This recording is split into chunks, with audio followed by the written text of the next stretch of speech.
14 اگست قریب ہے۔ پاکستان میں کروڑوں لوگ جھنڈیاں لگائیں گے اور دوسرے ہی دن یہ جھنڈیاں ہر سال کی طرح کچرے کے ڈھیر اور گندے پانی سے ملیں گی۔ اگر یہ وطن سے سچی محبت ہے تو ہمیں ایسی محبت کی کوئی ضرورت نہیں ہے۔ خدا کے لیے اپنے پرچم کی قدر کیجیے۔ پتہ ہے اس پرچم کے گرنے سے پہلے سرحد پہ ہمارا نوجوان گرتا ہے۔ 8 گرام کی گولی جب 750 کلومیٹر فی گھنٹہ کی رفتار سے کسی وردی والے کے سینے میں گھستی ہے نا، تو اگلے 1 منٹ میں کسی کا شوہر، کسی کا بیٹا، کسی کا باپ، کسی کا بھائی، کسی کی پوری کائنات چلی جاتی ہے۔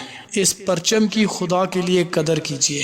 اپنے سینے پہ ایک چھوٹا سا پرچم کا بیج لگائیے، اپنے گھر میں پرچم لگائیے، لیکن اتنی تعداد میں جن کو آپ سنبھال سکیں، ان کی قدر کر سکیں۔ اگر 14 اگست کو ہم جھنڈیاں لگانے کی بجائے ایک پودا لگا دیں، اور اگر ہر پاکستانی اس طرح سے آزادی کا دن منائے، تو سوچیے اگلے سال سارا پاکستان سرسبز ہو جائے۔ قائد اعظم نے کہا تھا کہ وطن سے محبت کا مطلب یہ ہے کہ ذاتی مفاد پہ ملکی مفاد کو ترجیح دی جائے، نہ کہ وطن سے محبت ظاہر کرنے کے لیے بڑے بڑے باجے لے کے سڑکوں پہ نکل آئیں۔ اس میسج کو شیئر کیجیے پلیز۔